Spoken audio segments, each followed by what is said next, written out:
So Keir Starmer has been accused of having his head in the sand over the cost of Brexit. I'm going to read into this exclusive from The Independent, you guys. Let's go.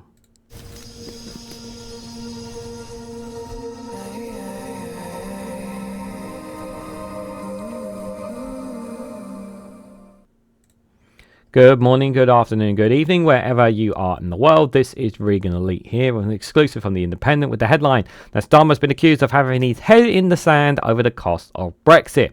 The exclusive reveals that the Prime Minister urged to undertake radical rethink of Brexit to boost the economic growth, as it reveals that the government won't calculate the loss of the UK's biggest market. Guys, while you're here, make sure you hit that like button and share this across social media so others are notified of this video. So, it has been 5 years now since we have left, and we're still waiting to know what the benefits are. Still, to this day, Brexiteers have still not been able to come up with credible, valuable benefits of being outside the EU, apart from sovereignty, something, and then you're being accused of being woke in doing so. The amount of damage that Brexit has done has been catastrophic, and let me be very, very clear, and you can keep throwing back in the comments as much as you want, the haters, but it's not about, people are entitled to change their minds. People change their minds and people change their opinions, and that's exactly what the British public have done. The latest polls indicate that many, many people regret their vote for Brexit. Many, many people would rather have us rejoin the EU rather than stick and stay on the outside. That is the reality. You don't have to like it. You don't have to agree with it. That is the reality. And you can go ahead in your mum's basement and continue to cry foul and say, no, Brexit was a wonderful thing, or try to claim it's anti-democratic when we know that there was interference by Russia. We know that they spent more money on the Leave campaign than they were allowed to. So it shouldn't even have happened in the first place. There should have been a second referendum on it because it was so tight of a margin. So, yeah, let's just be absolutely clear about all of this. People's lives have been destroyed as a direct result of Brexit. To this day, people are still suffering as a direct result of this. The younger generation will not have the same benefits as their fathers and grandfathers have, and it's not fair. It's simply not fair. And our economy has not benefited sitting on the outside. The British public have not benefited being on the outside. We have suffered. Trade has suffered. Families have suffered. Relationships have suffered. There has been no tangible real benefits to Brexit. Then comes the question of, well, are we going to rejoin at some point? Yes, we will. But not straight away. Not in the next couple of years. It will be a while. And there is a long process. First and foremost, it has to be, I've said this many, many times, if for us to rejoin the EU. So first and foremost, we need the majority of political parties on board. That means convincing Conservatives at least to get on board. We could have one party like Reform kick and scream, but as long as there are the two major parties, as long as one of them is against it, going back is problematic. So you need to have politicians on point, which is why if you are in an area where your politician is for Brexit, it's where you need to email or send letters to your MP pushing them to change their minds. Applying pressure on your MP in your constituency could help turn the tide in their favour, could help turn the tide in that. So that's the first thing we want to do, is convince politicians. Obviously, we need to convince more of the public, because even though that majority want to rejoin, the percentage is still very low and it needs to be much higher. It has to be something that a vast majority, a major majority want to. I'm talking about 60, 70, 80 roughly percentages. Most of the polls need to be categorized around those numbers at least before we consider it. Why? Because it's too tight of a number. It's too tight right now. We need to push that gap even further. That's my general opinion. But obviously polls and whatnot are things you've got to take with a pinch of salt. There are some people out there who still believe that while they regret their vote, that it's not worth bringing up that conversation again. which is understandable so. And given the current climate that we are in with climate change, which is a major issue, the situation around the cost of living crisis, which, by the way, Brexit is a consequential impact of that, not just COVID and the war in Ukraine, which many of you keep banging on about. Brexit is a factor in that. That is a fact. It is a fact. It's not an opinion. It's a fact that Brexit has had a massive impact on our economy. That's why you have less money. Some of you have less money in your bank accounts now as a direct result of it. So you got to convince the politicians. You got to convince the majority of the public. The other problem is the media. You've got to change the narrative of the media, and that's where media reform has to come in. If we do not change the landscape of the British media, getting back into Brexit, undoing Brexit will become an even bigger challenge, because as long as the mainstream media have their own are not regulated properly, and they are not regulated properly, when you have the likes of GB News, Talk TV, who are foul playing people, painting pictures that are simply not true about what's happening in the UK, we're always going to have this issue.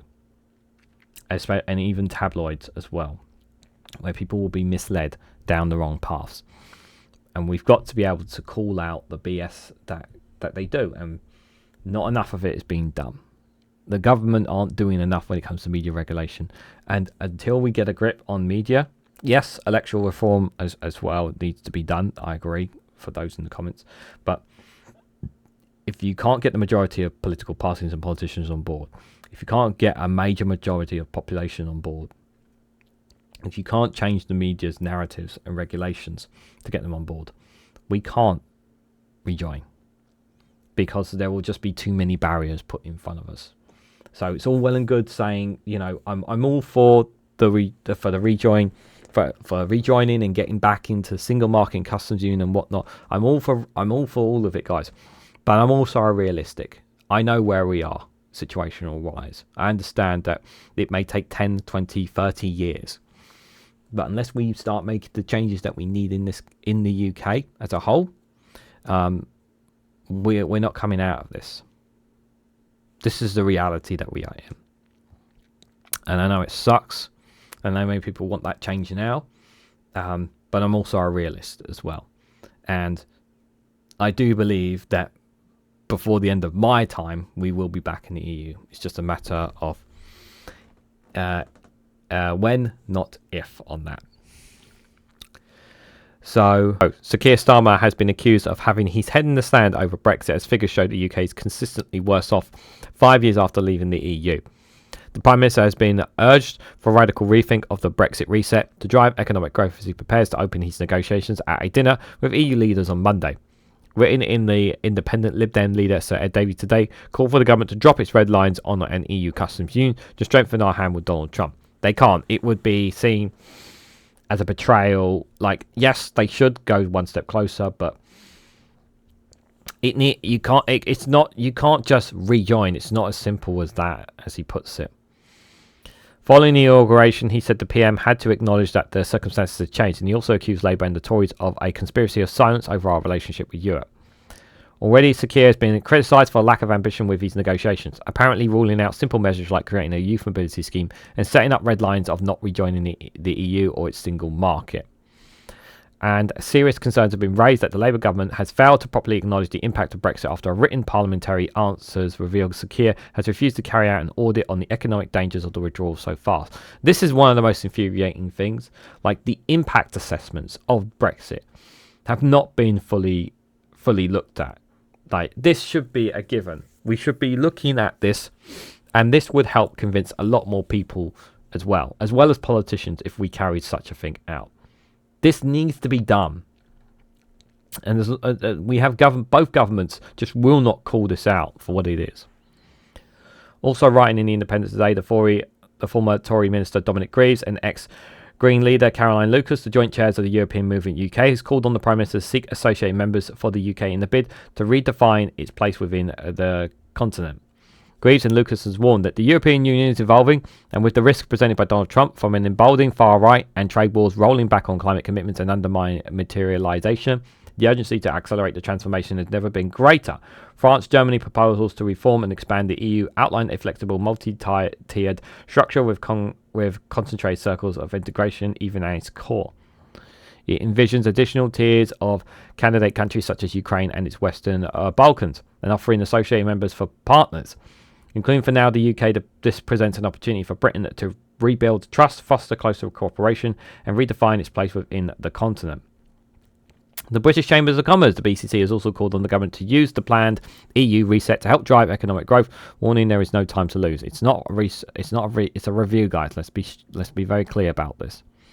William Bain, head of trade policy at the BCC, said firms are being held back by a complex web of red tape and regulatory burdens. This is ramping up costs, and so improving our trading relationship with the EU could provide the impetus and growth to need to transform the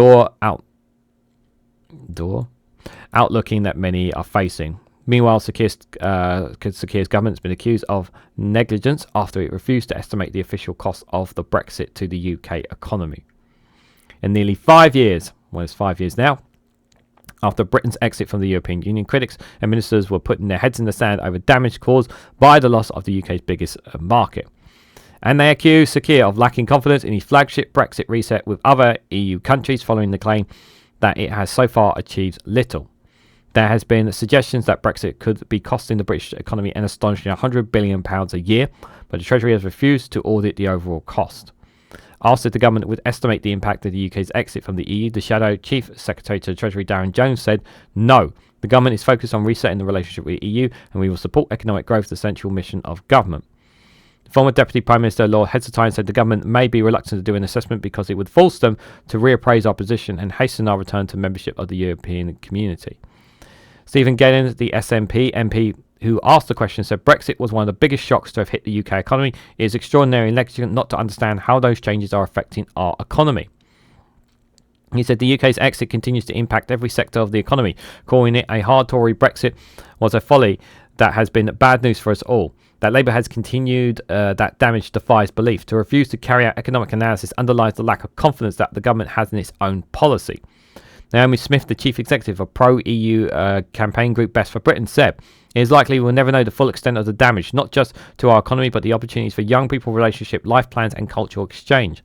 The government can begin to undo this damage by working towards beneficial regulatory alignment and a youth mobility scheme with the EU, and our polling shows that what British people want as well."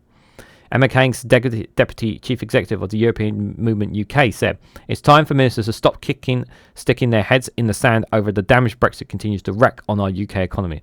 The Independent recently revealed that the government estimates show Brexit is on course to cut UK trade by 15% in the long run. In terms of the divorce costs alone, before any hit to the economy is taken into account, in October, a Treasury Minister confirmed Britain has spent £24 billion withdrawing from the EU, with a further £6.4 billion still to pay. Treasury spokesperson said the Chancellor has been in Brussels recently as part of a government commitment to resetting our relationship with the European Union. A more business-like relationship with the EU going forwards will benefit working people and put more money in their pockets by breaking down barriers to trade, creating opportunities to invest and help UK businesses sell in European markets, they added. But we still haven't paid back the cost, guys. 5 years on, we still have not paid back the cost for our leaving the EU. Oh, and some of you actually thought that we were leaving the EU and not paying any pennies for leaving as well. Just shows how some of you guys thought actually we weren't going to be paying a penny when we left as well. Oh, if only you guys paid attention. Get over it. Stop supporting it. There's no benefits to supporting Brexit. That we need to wake up to this reality again and again and again. People were saying, "We told you so, we told you so, we told you so." And the reality is you just don't want to accept the reality. You don't want to accept the fact that we are all worse off as a result of Brexit. Stop living in this fantasy land of thinking Brexit will work, we will make it work, or it's going to get better. No, it will not. Wake up. Just wake up and wake up and get out of this stupid dream of yours. We will not. There's no going back to the British Empire days. We're not going back to the imperialism days or any of that nonsense. Our future lies with our friends and allies in Europe. That is where our future holds. We are European. We are a part of Europe. You cannot change that. It's embedded in Britain. We are literally on Europe. You can't change that. You could take us out of the European Union, but you cannot take away the European out of Britain's. You can't take them out of the English. You cannot take them out of the Welsh. You cannot take them out of the Scottish. And you certainly can't take them out of the Northern Irish. We are European, whether you like it or not. And we will, we don't know when, but we will be a part of the European Union again. So what do you guys make of it? 5 years on, let me know your thoughts on this piece and my thoughts. Share your thoughts about Brexit 5 years on down in the comment section below. Share your thoughts. Be greatly appreciated. If you are someone with common sense and believe that Brexit was a bad idea, make sure you hit that like button and share this across social media so others are notified of this video. If you haven't subscribed already, please consider subscribing as well, because it really does help support the channel. If you want to go one step further and financially support me and the work that I do here, you can do so by becoming a YouTube member for as little as 99p, or join me on Rumble or Patreon for exclusive content on those platforms. So thank you all so much for watching, and I hope to catch you all very, very soon.